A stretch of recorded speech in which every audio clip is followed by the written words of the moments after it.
Greetings to all. This Sunday, we will reflect on Matthew 22, verses 11 to 14. Actually, this is the second part of the parable of the king's wedding for his son.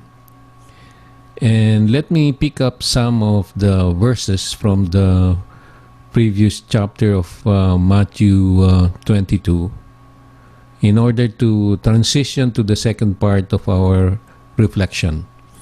Allow me to read some of the previous excerpts. Then he said to his servants, "The wedding is ready. Those who have been invited did not deserve to come. Go then to the highways and invite to the wedding all you may find." So the servants went out to the roads and collected all whom they found, both bad and good, and the wedding was supplied with guests.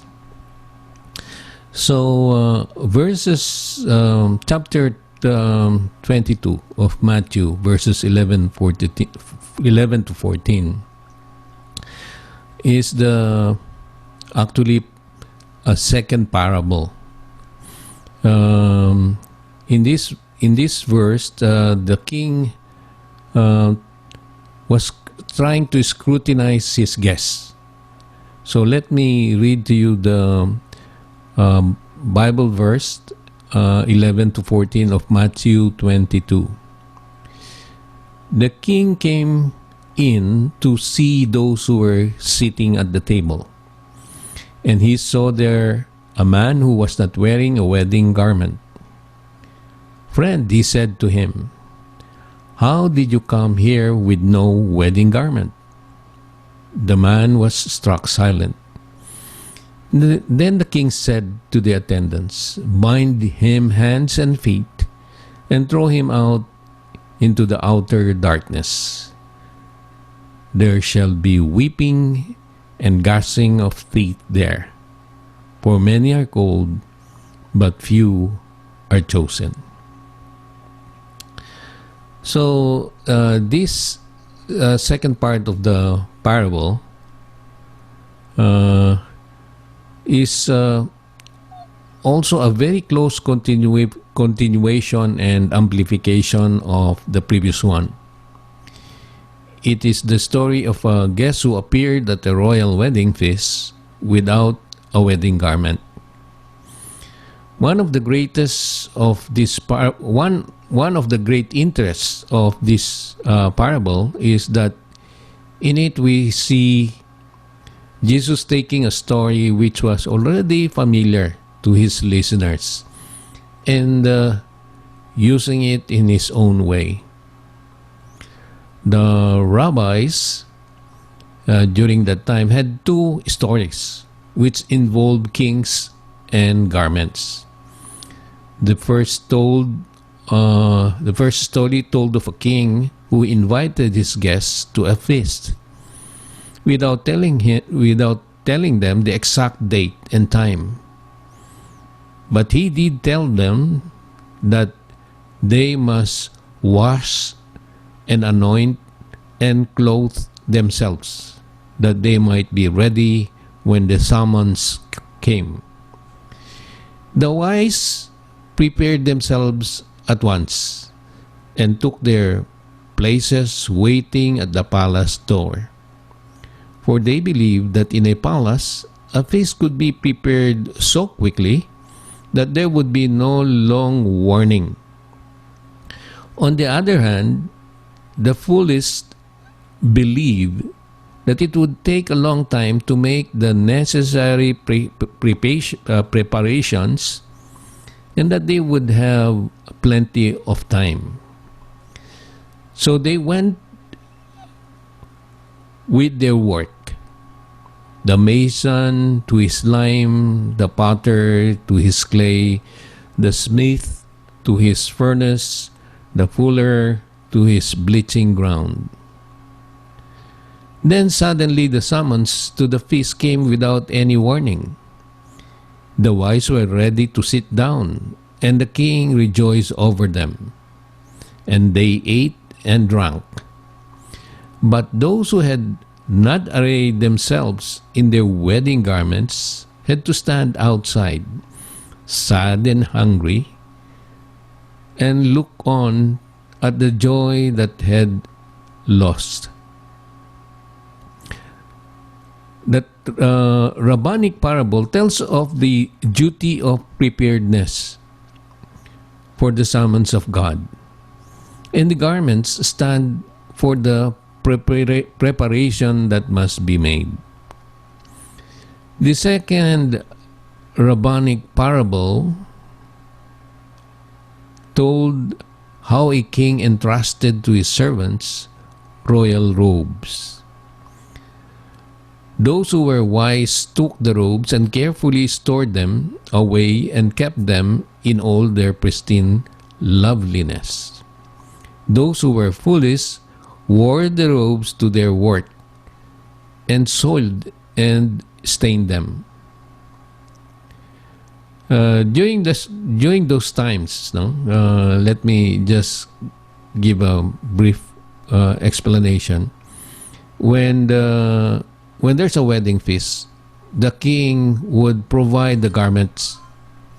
They would provide the garments, and but you have to take care of it, wear it during the festival, and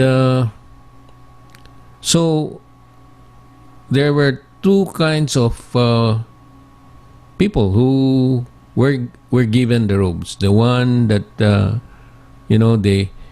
wise men that cleaned and tried to preserve the purity or the cleanliness of the robes, while the foolish group of people, they they wore it at work.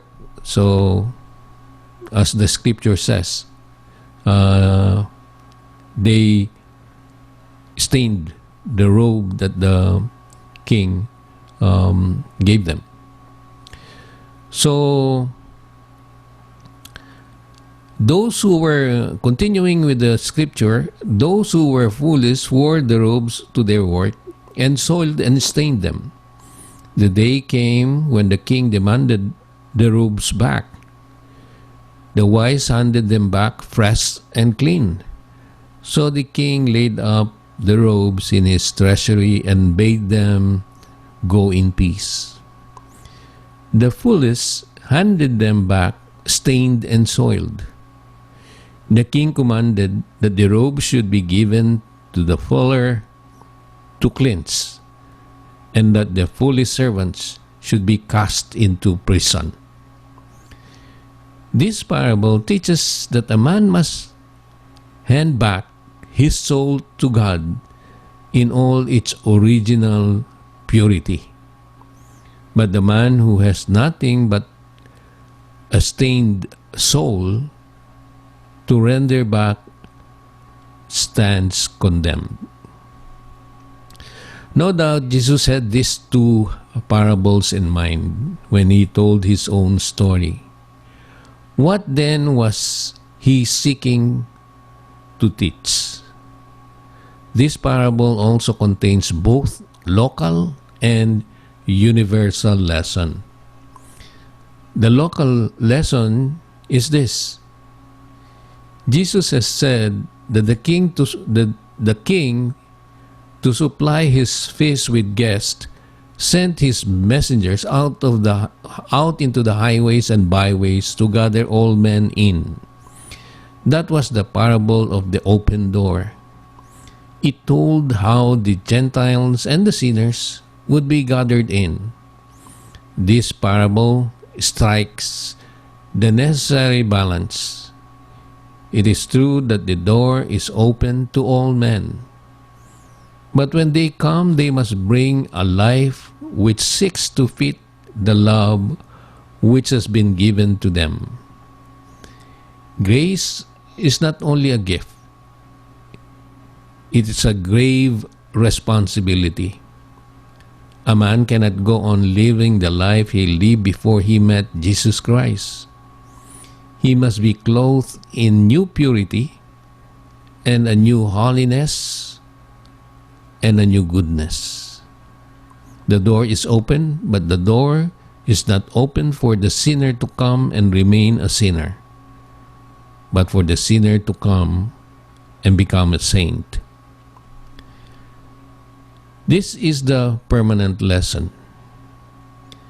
The way in which a man comes to anything demonstrates the spirit in which he comes. If we go to visit in a friend's house, we do not go in the clothes we wear in the shipyard or in the garden. We know very well that it is not the clothes that which matter to the friend. It is not that we want to put on a show. It is simply a matter of respect that we should present ourselves in our friend's house as neatly as we can. The fact that we prepare ourselves to go there is the way in which we outwardly show our affection and our esteem for our friend. So it is with God's house. This parable has nothing to do with the clothes in which we go to church. It has everything to do with the spirit in which we go to God's house. It is profoundly true that church-going must never be a fashion parade. But there are garments of the mind and of the heart and of the soul, the garment of expectation, the garment of humble penitence, the garment of faith, the garment of reverence. And these are the garments without which we ought not to approach God. Too often we go to God's house with no preparation at all. If every man and woman in our congregations came to church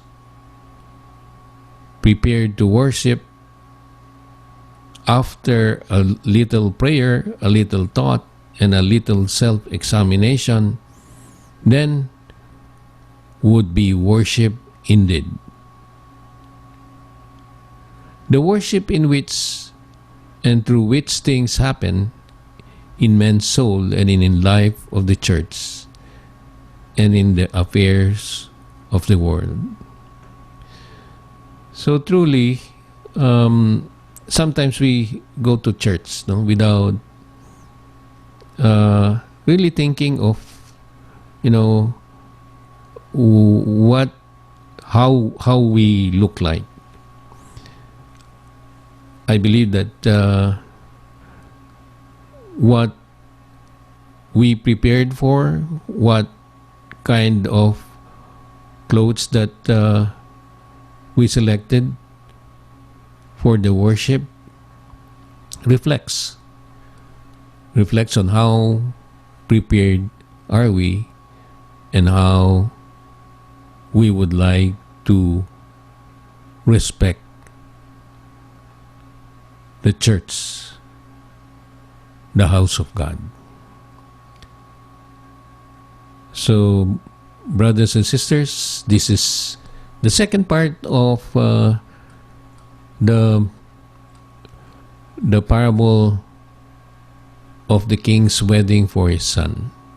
And most of the time, this last parable that we mentioned,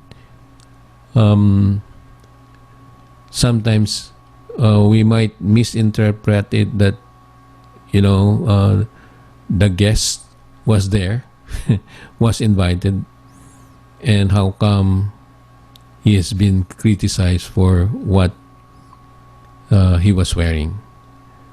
So it is very important for us to know the background, the history on how wedding feasts are celebrated during those times. And knowing that, we would be able to learn and understand what this parable would like to send us. Thank you, brothers and sisters. I'll see you next week.